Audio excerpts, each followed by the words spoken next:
Welcome to my channel. और आज मुंजी के धान के नए रेट के साथ नई वीडियो के साथ हाजिर हैं। लेकिन आगे बढ़ने से पहले आपसे एक रिक्वेस्ट कि अगर आपने मेरा ये चैनल सब्सक्राइब नहीं किया तो बराए मेहरबानी चैनल को सब्सक्राइब करें, बेल आइकन को प्रेस करें, वीडियो को लाइक और शेयर करना मत भूलिए।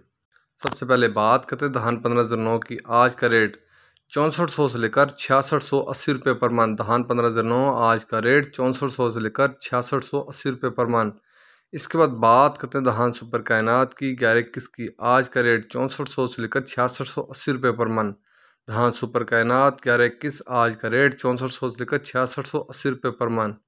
मुंजी के रेट में आज तेज़ी दिखाई दे रही है।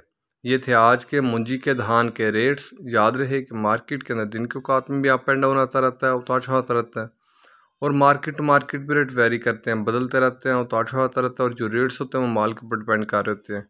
जैसा माल होएगा वैसे रेट्स होंगे। अगर माल अच्छा होगा तो रेट यकीनी तौर पर अच्छे लगेंगे। अगर माल के अंदर कम पेश होगी तो रेट यकीनी तौर पर नीचे आएंगे। अगर आपको मेरी ये वीडियो पसंद आई हो तो लाइक और शेयर करना मत भूलिए। शुक्रिया।